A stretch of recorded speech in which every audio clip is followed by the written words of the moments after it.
Hi, I'm Adam Spencer, founder of the Day One Network, which is bringing the history of the Australian startup ecosystem to you.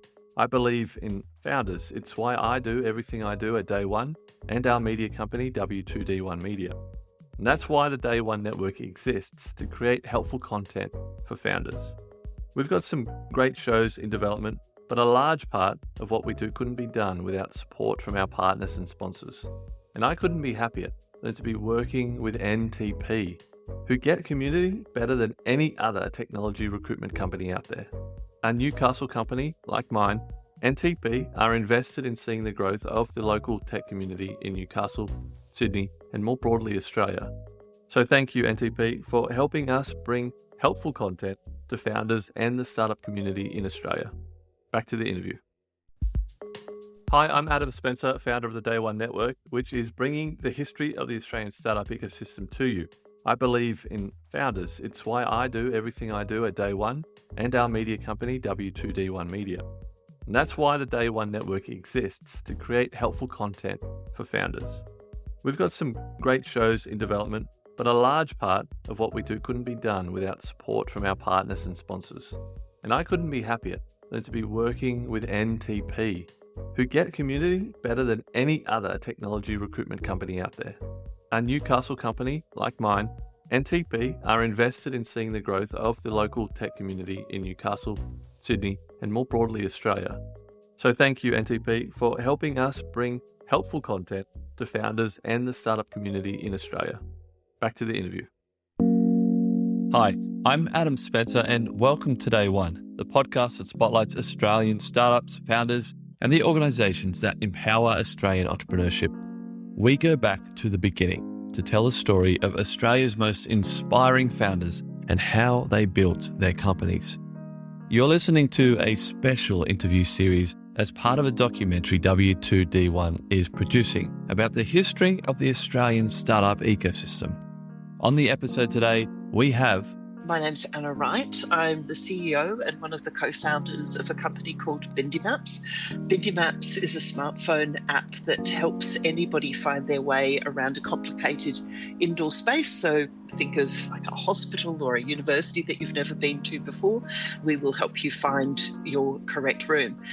Where BindiMaps started, though, rather than working for everybody, which we do now, we actually started solving this problem for people who are blind or vision impaired, because once they get inside of an unfamiliar building, most of the signage is visual, and I challenge everybody who can see that the next time you do see a braille sign in one of those public buildings, ask yourself, if you were blind, how would you even know that braille sign was there? So that's where we started. And now we're helping everyone find their way around.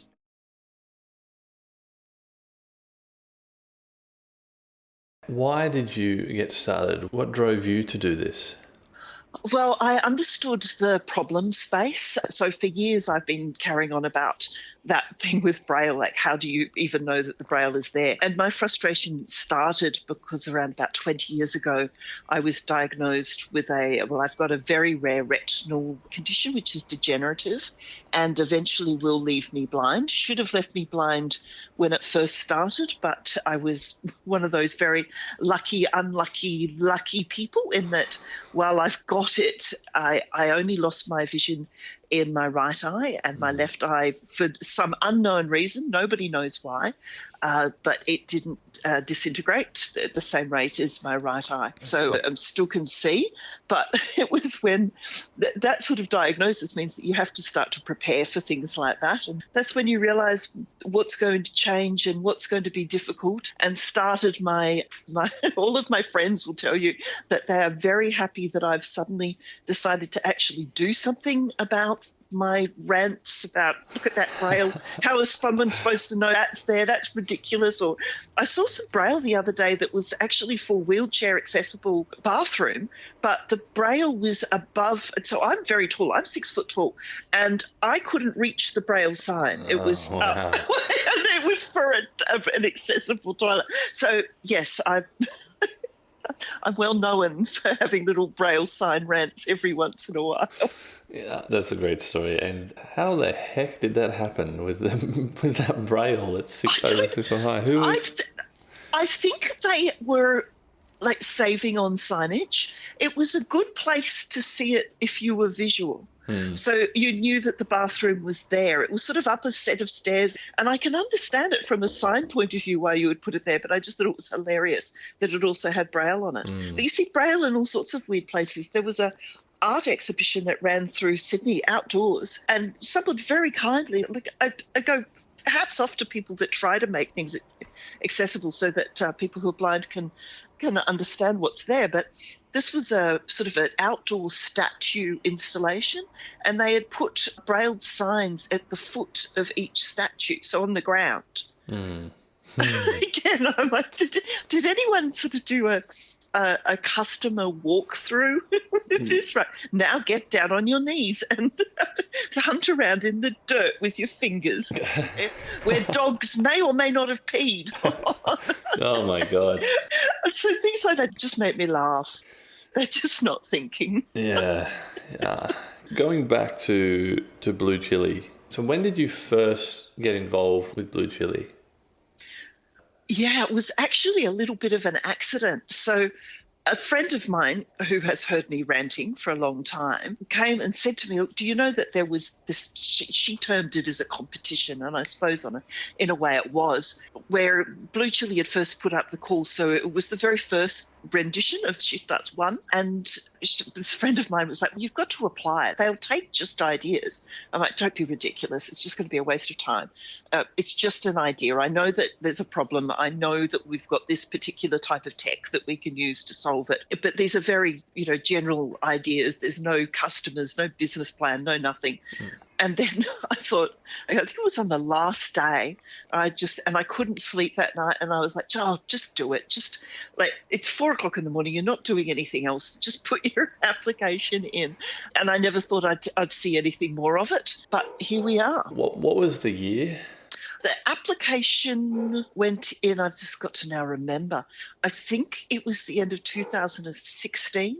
And yes, and then 2017 was when the cohort kicked off at the beginning of January 2017. Yeah. Had you been familiar with or understood that there was this whole world of startups and founders and all these organizations supporting that? Yeah, I definitely was, because my background is actually as an accountant. I've worked with startups for a long time, but not the type that would go through incubator programs. Right. Which was actually really interesting, coming into an incubator program and seeing it on the other side, because I've helped startups from kitchen bench through to IPO and trade sales and things like that in a financial capacity, but none of them had ever gone through an incubator program. So how far back are we talking in terms of background that you were aware of this space? Oh, well, I think that's where we've constructed some language in that, what is a startup? So and the way I think about it is that it's a business that isn't a personal services business, and it has high growth capacity. That's just my way. I've been helping people set up businesses since I started working as an accountant. I might say 1980s, but that might show how old I am. So I've been helping people set up businesses for a long time. The ones that I would now term as a startup, so they were the ones that were kitchen bench through to IPO. So they had that huge traction, and it wasn't just a personal, it wasn't a job wrapped up as a company. Again, they've been around for ages. It's just we've now got a better industry around them and better support for people now. So 2016, 2017, when you got involved with She Starts, what was your impression of the community, of the startup community? So the whole time I had this huge imposter syndrome. I still do. So when they first accepted me into the top 20, which was a boot camp, I'm like, they've made a huge mistake. But I will go and do this boot camp because, I was an academic for many years. And so I was like, great, I'm going to learn some new stuff. Like they'll realize that they've made a mistake, but at least I'll get to learn things and talk to people. And then when I got through to the top 10, again, the same thing. It's like, oh my God, now they've given me money and they've still made a huge mistake, but let's keep learning. And I think that's that was what I really enjoyed about it, was to get out of my comfort zone and go. I've always been a learner. There were things, I had to ask people quietly in the background. We went to MYOB and we were talking to their UX people, and I said, "What's UX?" Everybody else around me knew exactly what was going on. I didn't have a clue. So it was great. It was really fun. But also, user experience it was just this trendy term that they used in that startup sort of world. In the sort of the formal business world, we've been doing that forever. So again, it was about breaking down what was new and what I didn't know, and then what was just stuff I did know but had been renamed. But it was fun. From a founder's perspective, what do you think as a community that we're doing in Australia really well? I think we've got now a lot of resources. There's a lot of people and different networks that you can hook into. And those networks are really generous with their introductions and their time. So I think we're doing that really well, creating that ecosystem and helping each other.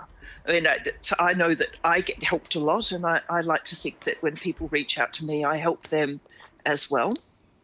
And I think we do that really well because it's still a competitive space. So it's nice to see that people are also reaching out and not being competitive with each other, actually helping. If a new business person come to you tomorrow, especially in the startup space, what advice would you give them to slightly increase the chances of their success?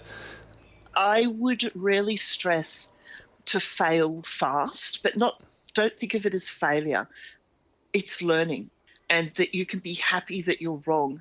I think that comes from, because I see a lot of people that will spend forever writing a business plan and not actually doing anything. Yeah. Then we'll go and execute that business plan as though it's written in stone and it can't be changed. It sounds bad, but I hate writing business plans because all that time you spend on them, you're better out to just go and start experimenting. Yeah. But be happy to say that you were wrong.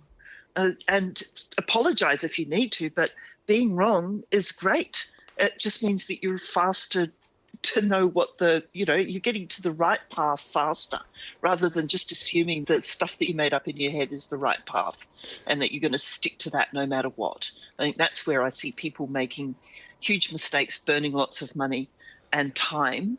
Is just in not looking at something as though it's an experiment and seeing if it's going to work or not, and then moving on.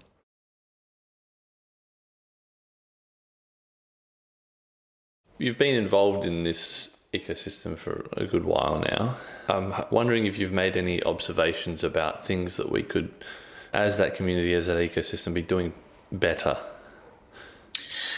I think what a lot of startups will say we need to do better, and I'm just not sure how we would, but it's probably access to capital. Now, I know you're going to hear that a lot. Sometimes when I hear it from certain startups, I'm like, well, it's not the problem of accessing capital. It's just you've got a really bad business idea, so nobody wants to back you. But so it's always hard. I mean, we've done 3 successful raises. So it's not that the capital isn't there. It's just it's quite fragmented. And maybe startups just need to listen better.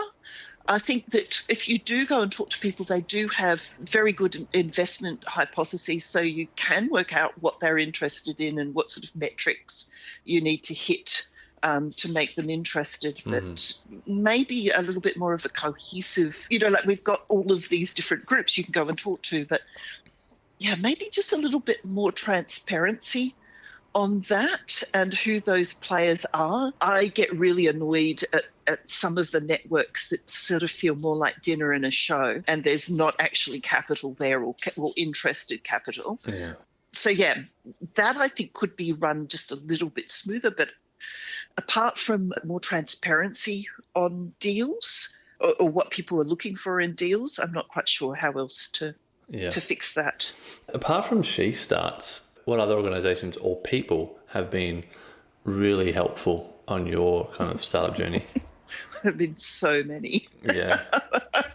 So we were also part of the Melbourne Accelerator program, which was super helpful, and also Startup Bootcamp, also extremely useful. So we did those things for particular strategies, and that's something else I would advise startups is always go into an incubator or with particular goals in mind, because you will get taught a lot. Like, some of the content will be repetitive because they're covering the same sorts of ideas. Yeah. So you need to be quite strategic when you take on these things. So both Startup Bootcamp and MAP have been great. We're part of UTS startups. Again, the networks there are fantastic. Also part of Heads Over Heels and SheO. Yeah, so it all comes back to, But I love this networks. So that's why I'll get involved, and I'll go and talk at one of their events, and then you get to meet people, and that's how you get to talk to investors and get to talk to potential customers, is through these networks. Do you have an unpopular opinion about business or startups or the ecosystem that you think is absolutely right, but no one seems to be on the same page? Oh, but you see, I'm always right. I don't know. That's a really interesting question. Maybe unpopular, maybe not. I think there are quite a few incubator programs now that are all very similar. Sometimes, again, probably not. And I come from an adult education background as an academic, so I have to put my hand up for that. I find that sometimes the education part of what they're doing is not well structured. So they've got experts in talking, but they've not really thought about it as an education piece. So potentially could use a little bit more help around actual structure of an academic program. There you go. I'm sure that's unpopular. There's a theme in there that has been touched on before, which is the Australian startup ecosystem tends to be quite competitive with these institutions, these programs. They all seem to be competing against each other, whereas what we should be doing is saying, who is doing it best? Let's help them do that, and then let's do something that we can do best. Yeah, potentially, and maybe also spread out what they're doing. So there's a lot of those sort of startup incubators that are helping people that are just getting started. There's very few that are dealing with businesses that are scaling up, looking at international expansion. Mind you, the Australian government's got some really good landing programs that we're about to get involved in. But yeah, I agree. I think, can we go and work out who's doing it really well, and then potentially where there's even gaps in what startups to scale ups need. This is the last question, but it's not really a question. It's just a chance for me to open the floor up to you to talk about something that is maybe top of mind, something that you are really passionate about, something that you think about every single day that could be useful in this series about the history of the Australian startup ecosystem. I think so again, this may be a little bit unpopular, but my feeling is that we've had a lot of very famous startups that have done very well, but they're not solving what I would call earth-shattering problems. I say it's more that you're trying to replace your mother. So even something like Google, rather than asking your mum how to cook a roast, you can just Google it. I think in Australia, we're really good at solving actual real problems. So I think that's one of the strengths of our startup ecosystem, is that we've got a lot of people that are doing much more sort of social impact and things like that. We're not just trying to get beer faster. And that makes me happy.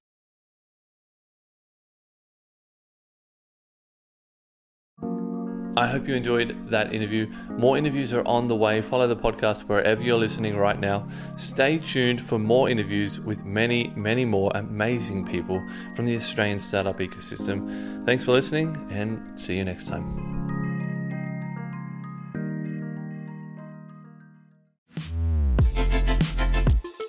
The Startup Retro is a new podcast from the team behind Overnight Success. A weekly show where we help you level up on the Australian startup ecosystem by giving you an insider's view on Aussie startups and venture capital. I'm Will Richards. And I'm Gemma Clancy. At OS, we curate the most important news and announcements across the ecosystem and explain a bit of useful context behind them. The Startup Retro podcast will follow a format familiar to our readers of the weekly newsletter, but offer an opportunity for much more discussion. So, if you want to keep your finger on the pulse of all things happening Aussie startups and venture capital, start your week by listening to the Startup Retro. New episodes every Monday, starting the 1st of July.